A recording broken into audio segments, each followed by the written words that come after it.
जय हिंद साथियों, आज की इस वीडियो में हम बात करेंगे इंडियन आर्मी की ज्वाइनिंग लेटर अगर आपके घर आ जाती है तो आपको क्या क्या करना होगा, क्या क्या उसमें लिखा होता है, कौन कौन से नए डॉक्यूमेंट बनवाने होते हैं। सारी इन्फॉर्मेशन आपको इस वीडियो में मिलेगी, तो आप इस वीडियो को पूरा जरूर देखें। जिन लोगों को इन्फॉर्मेशन नहीं है उनके लिए काफ़ी ज़्यादा इंपॉर्टेंट होने वाला है, क्योंकि आपके पास कभी भी ज्वाइनिंग लेटर आ सकता है अगर आप इंडियन आर्मी की तैयारी कर रहे हैं और आप में अगर कैपेबिलिटी है तो। लेकिन दोस्तों, अगर आप इंडियन आर्मी की तैयारी करना चाहते हैं एग्जामिनेशन की, या फिर इंडियन आर्मी की इन्फॉर्मेशन लेना चाहते हैं, सबसे पहले तो आप हमारे चैनल को आज ही सब्सक्राइब कर ले, क्योंकि हम जो है सारी सही सटीक जानकारी आपके लिए सबसे पहले लाते रहते हैं। सब्सक्राइब करने के बाद उसके बगल वाली छोटी सी घंटी को जरूर दबाइए, तभी आपको हमारा सारा वीडियो मिलेगा टाइम टू टाइम। चलिए दोस्तों, वीडियो को शुरू करते हैं और क्या क्या इंफॉर्मेशन लिखा हुआ है वो हम लोग देखते हैं। दोस्तों, कुछ इस टाइप का यहाँ पर जो है आपके पास ज्वाइनिंग लेटर आता है। ये हमें जो है राकेश यादव ने जो है भेजा है अपना ज्वाइनिंग लेटर, और उन्होंने बताया है कि उनका जो सिलेक्शन है वो जनरल ड्यूटी के तौर पे हो चुका है। अगर मैं आपको यहाँ पे जूम करके दिखाऊं तो यहाँ पे आप देख सकते हैं ये जो कॉल लेटर आया हुआ है वो general duty, army soldier general duty का आया हुआ है। और यहाँ पे बाकी इन्फॉर्मेशन हमने हाइड कर दी ताकि आपको वहाँ पे ज़्यादा जानकारी ना मिल सके। उसकी इन्फॉर्मेशन जो पर्सनल होती है, जो कि किसी और के साथ जो है साझा नहीं की जाती, तो इसलिए जो है हमने यहाँ पर जो है एक अलग से यहाँ पर जो है इसे हाइड कर दिया इन्फॉर्मेशन को। तो ये आपका जितना भी यहाँ पे जो मेन इन्फॉर्मेशन होती है वो आप अपना जो हाइड करके मुझे अगर कुछ भेजना चाहते तो आप मुझे भेज सकते, ताकि मैं और भी लोगों को नॉलेज दे सकूं। यहाँ पे दोस्तों मैं यहाँ पर जो लेकर के आया हूँ, यहाँ पर जो इनका नोटिफिकेशन, यहाँ पर जो इनका कॉल लेटर आया हुआ है या फिर कैसे ज्वाइनिंग लेटर आया हुआ है, इसमें क्या क्या बातें कही गई है, कौन कौन से इनको डॉक्यूमेंट हो सकते हैं या फिर जो जो सामान इसमें बोला गया है लेकर के जाने के लिए, वो हम बात कर लेते हैं एक एक करके। सबसे पहला नंबर पे आता है एजुकेशन सर्टिफिकेट बोला गया है। अगर आप यहाँ पे 8वीं पास को छोड़ दे तो यहाँ पे अगर आप 10वीं पास या फिर 12वीं पास के लिए अप्लाई किए थे सोल्जर के लिए, तो आपको अपना ओरिजिनल लेकर के जाना होगा मार्कशीट। लेकिन बहुत सारे बच्चों का ओरिजिनल मार्कशीट भुला जाता है, तो आप जो है उसका डुप्लीकेट मार्कशीट भी निकलवा सकते हैं अपने, जो भी अगर आप सीबीएसई से किए हैं या फिर कोई स्टेट गवर्नमेंट से किए हैं तो उसका डुप्लीकेट कॉपी भी निकलवा करके ले करके जा सकते हैं, अगर आपका मेन जो अपना ओरिजिनल भुला गया है तो ये बात को आपको ध्यान में रखना होगा, क्योंकि दोनों यहाँ पर चल जाता है। बहुत सारे लोगों का जो है डॉक्यूमेंट भुला भी जाता है, तो उसमें कोई दिक्कत नहीं आती। लेकिन अगर आप 8वीं पास वगैरह करके जा रहे हैं यहाँ पर ट्रेडमैन के तौर पे, तो आपको डिस्ट्रिक्ट एजुकेशन द्वारा साइन किया हुआ स्टाम्प लगा हुआ यहाँ पर आपका जो है सर्टिफिकेट होना चाहिए 8th क्लास का। इसके अलावा आपके पास जो है एक प्री वेरिफिकेशन कैरेक्टर सर्टिफिकेट होना चाहिए, जो कि सरपंच के द्वारा मिलना चाहिए आपको। सरपंच का साइन होना चाहिए उसमें और स्टाम्प लगा हुआ होना चाहिए। इसके अलावा यहाँ पे सारी चीज़ ओरिजिनल लेके जाना है, कोई भी फोटोकॉपी लेके नहीं जाना है।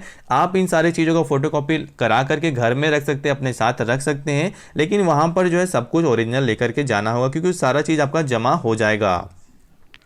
यहाँ पे आपको कास्ट सर्टिफिकेट, अगर आप कास्ट सर्टिफिकेट आपके पास है, यानी कि अगर आप जनरल को छोड़ करके किसी और में SC ST OBC में हैं, तो आप इसमें कास्ट सर्टिफिकेट अपना ओरिजिनल लेकर के जा सकते हैं। लेकिन अगर आप जनरल में आते हैं, कास्ट सर्टिफिकेट नहीं है, तो कोई दिक्कत नहीं होगी, क्योंकि जनरल का कोई कास्ट सर्टिफिकेट जो है होता ही नहीं है। तो अगर आपके पास है तो आपका जो कह सकते हैं कि आपका जो अथॉरिटी है DM वगैरह या फिर DC वगैरह, तो उससे साइन और स्टम्प किया हुआ होना चाहिए, तभी वो जो है मान्य होगा। यहाँ पर आपको ये भी ध्यान रखना है। और आजकल सब कुछ जो है ऑनलाइन वाला मांगा जाता है, तो आपको ये भी ध्यान रखना है कि अगर आपका बहुत ज़्यादा पुराना है, अगर सर्टिफिकेट चाहे रेसिडेंशियल हो चाहे कास्ट हो, तो उसको आप ऑनलाइन ज़रूर से करवा लें, क्योंकि बहुत सारे जो इसमें फ्रॉड केस होते हैं ऑफलाइन वाले में, तो आपको इससे भी बचना होगा। यहाँ पे दोस्तों आपको परमानेंट एड्रेस यानी कि जो डोमिसाइल सर्टिफिकेट है वो उसका भी सर्टिफिकेट लेकर के जाना है, जो कि आपका स्टेट गवर्नमेंट जारी करती है। यहाँ पर भी आपको DM SDM द्वारा जो साइन होना चाहिए, स्टम्प लगा हुआ होना चाहिए, इस सारी चीज़ों का ख्याल रखना होगा।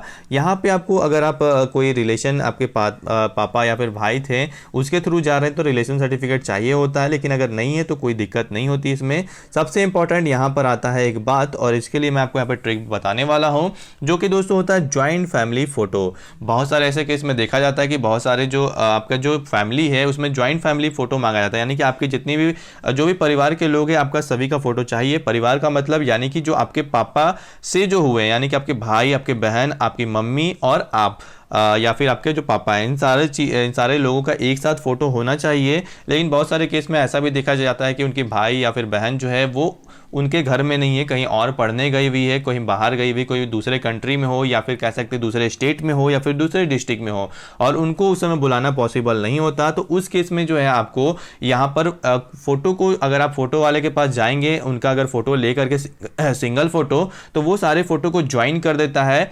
तो आप वो जो है बहुत सारी फ़ोटो को ज्वाइन करके भी बनवा सकते हैं। तो आपको याद रखना होगा कि आपको यहाँ पे फ़ोटो चाहिए होता है सारा फैमिली का, लेकिन उसमें आप यहाँ पे ट्रिक भी लगा सकते हैं। और हाँ, यहाँ पर सबका बोला गया है कि जो फ़ोटो होना चाहिए वो क्लियर होना चाहिए, उनमें सभी का जो कान है, ईयर्स है, वो अच्छे से दिखना भी चाहिए। इसके अलावा आपका भी फोटो यहाँ पर चाहिए होगा जिसमें आप वाइट शर्ट पहने हुए होने चाहिए और पीछे का जो बैकग्राउंड है वो लाइट स्काई कलर में होना चाहिए और ऐसे 10 फोटो आपको साथ में लेकर के जाने होंगे। इसके अलावा आपका जो डेट ऑफ बर्थ है उसका भी प्रूफ यहाँ पे बोला गया है कि आपको लेकर के जाना होगा, और या फिर कह सकते हैं प्रूफ ऑफ डेट ऑफ यहाँ पे ब्रदर्स जो है उसका भी यहाँ पे प्रूफ लेकर के जाना होगा, यानी कि आपका डेट ऑफ बर्थ का प्रूफ भी होना चाहिए। अपने भाई है तो उनका भी डेट ऑफ बर्थ प्रूफ यहाँ पर मांगा जाता है, तो उसको भी आपको लेकर के जाना होगा।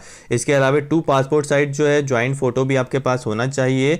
और ये जो है यहाँ पर जो बोला गया है दोस्तों, कि जिनकी शादी हो चुकी है 21 साल से ऊपर है तो ये उनके लिए है। तो बहुत सारे केस में ये मान्य नहीं होता, आप जो है यहाँ पे अनमैरिड ही जाते हैं, तो इसलिए आपको यहाँ पर ये वाला काम का चीज़ दिया हुआ है कि अगर आप अनमैरिड है तो आपको यहाँ पर जो सर्टिफिकेट लेकर के जाना होगा, जो सरपंच या फिर जो एडमिनिस्ट्रेशन है उसके द्वारा यहाँ पर जारी किया जाता है, तो आपको वो भी लेके जाना होगा अनमैरिड सर्टिफिकेट। अगर आप 21 साल से छोटे हैं तो, अगर उससे बड़े हैं यानी कि 22 साल के या 23 साल के, तो उसमें आपको ज़रूरत नहीं पड़ती।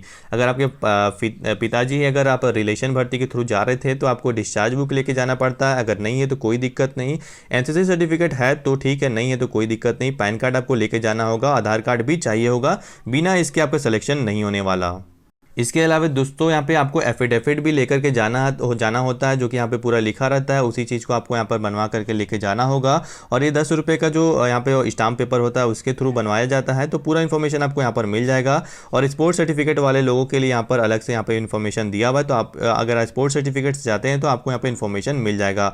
ज़्यादा कुछ यहाँ पे नहीं होता, यहाँ पे आप देख पा रहे होंगे यहाँ पे ऑफिशियल जो स्टाम्प लगा हुआ है ये मिलेगा, यहाँ पे आपका साइन मिल जाएगा, जो कि आपके जो हेड जो होंगे वहाँ का साइन आपको मिल जाता है। और यहाँ पे दोस्तों बोला गया कि कुछ कारण में आपको जो है रिजेक्ट भी किया जा सकता है, और ये कारण यहाँ पे दिया है कि अगर आपका पूरा डॉक्यूमेंट नहीं होता तो आप रिजेक्ट होंगे। अगर आप फिजिकल स्टैंडर्ड या मेडिकल स्टैंडर्ड को फुलफिल नहीं करते तो यहाँ पे आप जो है यहाँ पे कह सकते हैं कि आपको हटा दिया जाएगा। आइडेंटिफिकेशन नहीं कर पाते हैं, अगर आपको यहाँ पे आइडेंटिफिकेशन गलत दिया है और मैच नहीं करता तो उस केस में भी आपको हटाया जा सकता है। और अगर आप रिपोर्ट नहीं करेंगे, जो ड्यू डेट दिया हुआ है डॉक्यूमेंट का, सोचेंगे 1-2 दिन बाद जाएँ या फिर कुछ कारण से बीमार पड़ गए तो कुछ अगले दिन जाकर के हम भर्ती हो जाएंगे, तो उस केस में भी आपका सिलेक्शन नहीं होगा। तो यहाँ पे पूरा बात कहा गया था, ये सारी इन्फॉर्मेशन मैंने आपको दे दी। वीडियो अच्छा लगा तो लाइक करें और भी ऐसी इन्फॉर्मेशन के लिए हमारे चैनल को सब्सक्राइब करना बिल्कुल ना भूलें।